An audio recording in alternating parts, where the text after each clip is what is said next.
A gente segue falando sobre o classicismo e agora a gente vai falar sobre o principal poeta do classicismo lá em Portugal, talvez o poeta mais importante da história da língua portuguesa, um cara chamado Luís Vaz de Camões. O Camões, ele é esse cara aqui que você está vendo. Ele tem uma vida bastante conturbada. Camões era um arruaceiro, Camões ele vivia nos bares, na esbórnia. Camões acabou sendo degradado para a China, vai passar uma temporada lá na China. O Camões vai conhecer a sua amada, reza a lenda, com o nome de Dinamene, a amada do Camões. E aí o Camões vai escrever uma série de sonetos. Você lembra o que é o soneto, né? O soneto é aquela estrutura fixa da poesia em que há dois quartetos e dois tercetos. Então, o Camões ele vai escrever sonetos. Sonetos em medida nova. Você lembra o que é a medida nova, né? Medida nova são os versos decassílabos. O Camões vai falar sobre filosofia, vai falar sobre a antiguidade clássica, sobre mitologia. A obra do Camões, eventualmente, é bastante sentimental, mas sempre fazendo uso da razão. O Camões ele vai fazer parte de uma tendência chamada o maneirismo.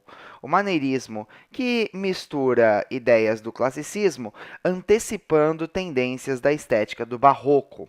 O Camões ele vai escrever muitos sonetos. Agora, com certeza, a obra mais importante do Camões foi um poema épico chamado Os Lusíadas. Os Lusíadas é a obra mais importante de Camões. Agora, por que, que esse poema épico é tão importante? Vamos entender um pouquinho o que é este livro, Os Lusíadas. Os Lusíadas, esse livro aqui, é uma epopeia. Epopeia. Você sabe o que é uma epopeia? É um poema épico, com milhares, milhares e milhares de versos. É um grande poemão. Para você ter uma noção, os Lusíadas têm 8.816 versos, divididos em 1.102 estrofes. 8.816 versos, divididos em 1.102 estrofes. Isso é muita coisa? Opa, isso é coisa pra caramba! É muita coisa. Já pensou? Tenta escrever aí um versinho. Pois é, né? O Camões escreveu 8.816 deles. É bem difícil escrever um versinho. O Camões escreveu 8.816, sendo que eles estão divididos em 1.102 estrofes.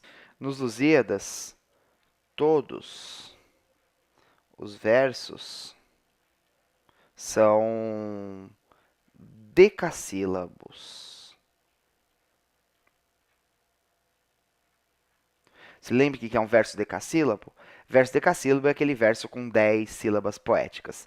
Peraí, então você está querendo dizer que os Lusíadas é uma epopeia que tem 8.816 versos divididos em 1.102 estrofes e que em todas essas estrofes os versos, todos eles são decassílabos?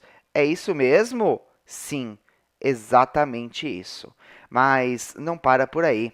Você sabe que dentro desses versos decassílabos, o Camões, na maior parte dos versos, vai colocar uma sílaba tônica na sexta sílaba poética. Isso tem um nome, tá? É o verso decassílabo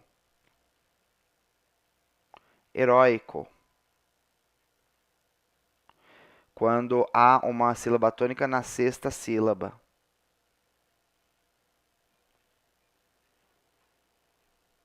Quando a sexta sílaba é tônica.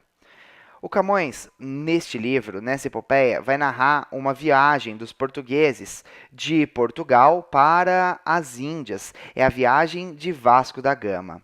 Outra característica importante dos Lusíadas é a presença da mitologia greco-latina.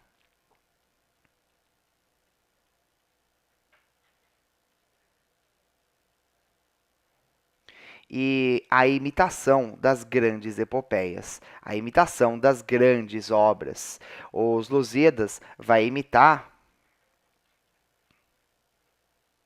Ele vai homenagear, ele vai imitar várias epopeias aí. Ele vai imitar, por exemplo, a Eneida do Virgílio, porque o primeiro versinho é bem parecido com o primeiro versinho da Eneida do Virgílio.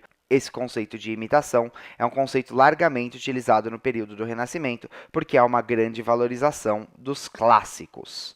Então, Os Lusíadas é uma grande obra, com 8.000 versos, em 1.102 estrofes, todos os versos decassílabos, narrando uma grande viagem de Vasco da Gama, de Portugal para as Índias, e o Camões, com certeza, foi o maior poeta de língua portuguesa da história. Vamos fazer uns exercíciozinhos aí.